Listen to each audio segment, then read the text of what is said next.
Assalamualaikum warahmatullahi wabarakatuh. Kami dari kelompok 3 akan menyampaikan tentang penerapan risiko pada perbankan syariah, yaitu risiko pasar, kredit, dan risiko likuiditas. Sebelumnya, perkenalkan anggota kelompok kami. Yang pertama ada saya sendiri, Ayunda Dwi Ramadanti, NPM 78, ada Muhammad Wildan Ahdan, NPM 94, Novi Sri Swasti, NPM 114, dan Cindania Mita, NPM 117. Penerapan manajemen risiko bagi Bank Umum Syariah dan unit usaha syariah ini terdapat 10 risiko yang harus dikelola bank.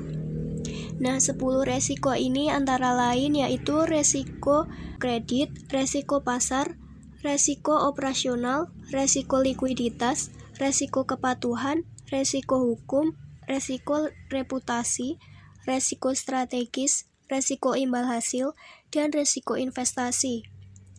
Menurut Peraturan Bank Indonesia Nomor 13/23/PBI/2011 tentang penerapan manajemen risiko bagi Bank Umum Syariah dan unit usaha syariah. Dari ke-10 risiko tersebut, pada kesempatan ini kami akan menjelaskan ketiga risiko. Yang pertama, risiko pasar.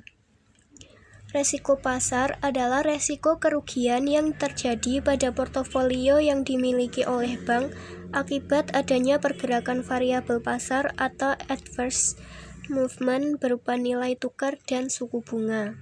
Yang selanjutnya akan dijelaskan oleh Wildan. Saya Muhammad Wildan Ahdan, NPM 18.0101.0094 akan melanjutkan presentasi selanjutnya. Yang selanjutnya itu adalah contoh resiko pasar. Nah, yang pertama itu bank membeli suku negara dengan kupon tetap, di mana harga pasar obligasi akan turun apabila imbal hasil pasar itu meningkat. Terus yang selanjutnya itu bank membeli USD dengan nilai dalam valuta rupiah akan menurun apabila nilai tukar USD itu melemah. Nah, itu yang selanjutnya bank melakukan aktivitas trading atau jual beli surat berharga. Dan yang selanjutnya ada proses manajemen risiko pasar dan sistem informasi yang sehat dan komprehensif. Yang pertama itu ada kerangka konseptual untuk mendorong identifikasi risiko pasar yang mendasarinya. Terus yang selanjutnya itu ada pedoman untuk pengelolaan aktivitas pengambilan risiko pada portofolio yang berbeda pada investasi terbatas dan limit risiko pasarnya. Terus yang selanjutnya itu ada kerangka penentuan harga tepat, penilaian dan pengakuan pendapat. Terus yang selanjutnya ada sistem informasi manajemen atau SIM yang kuat untuk pengendalian, pemantauan, dan pelaporan eksposur risiko pasar dan kinerja manajemen senior. Selanjutnya adalah risiko kredit. Risiko kredit adalah risiko yang disebabkan oleh adanya kegagalan counterparty dalam memenuhi kewajibannya. Dalam bank syariah, risiko pembiayaan mencakup risiko produk dan risiko terkait pembiayaan koperasi.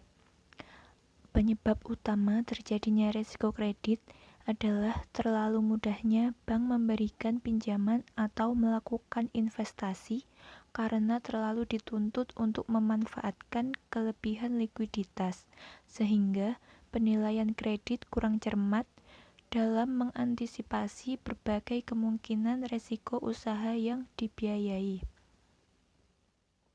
Contohnya seperti nasabah A mengambil KPR dari Bank B dengan skema murabahah dengan berjangka waktu 25 tahun.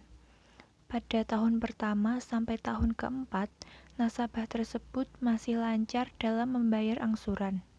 Namun pada tahun ke-6, nasabah tersebut di-PHK dari perusahaannya. Atas kejadian itu, Bank B berpotensi menghadapi risiko kredit karena nasabah tersebut tidak memiliki pendapatan lagi untuk membayar angsuran rumah yang sudah dinikmatinya. Selanjutnya ada penyebab kredit mengalami kegagalan. Ada dua faktor, yaitu faktor internal dan faktor eksternal. Faktor internal antara lain adanya self-dealing atau tindak kecurangan dari aparat pengelola kredit. Kemudian minimnya pengetahuan para pengelola kredit, kurang baiknya manajemen sistem informasi yang dibangun pada bank yang bersangkutan, tidak adanya kebijakan yang baik pada bank yang bersangkutan, dan lemahnya organisasi dan manajemen dari bank yang bersangkutan. Sedangkan faktor eksternalnya yaitu kegiatan perekonomian makro atau kebijakan pemerintah di luar jangkauan bank untuk dapat diperkirakan. Adanya bencana alam dan kejadian di luar dugaan, adanya tekanan dari berbagai kekuatan politik di luar bank sehingga menimbulkan kompromi terhadap prinsip-prinsip kredit yang sehat, adanya kesulitan atau kegagalan dalam proses likuidasi dan perjanjian kredit yang telah disepakati, serta adanya persaingan yang cukup tajam di antara perbankan dalam hal pengkreditan.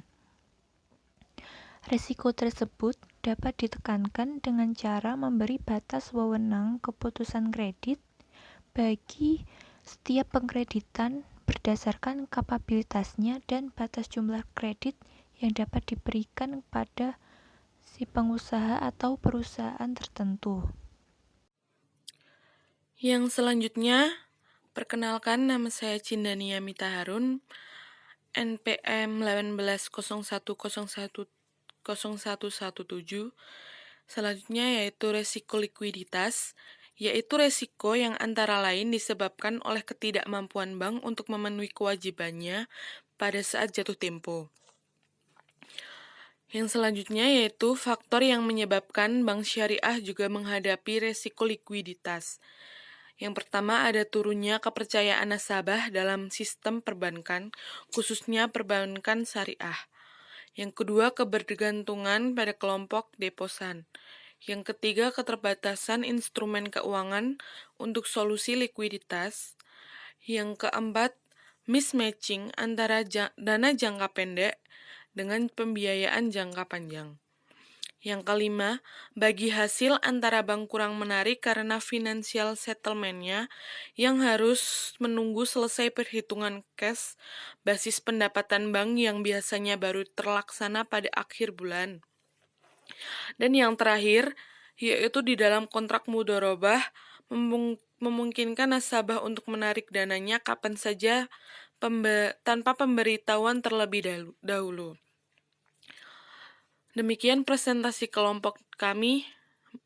Jika ada salah mohon maaf. Terima kasih. Wassalamualaikum warahmatullahi wabarakatuh.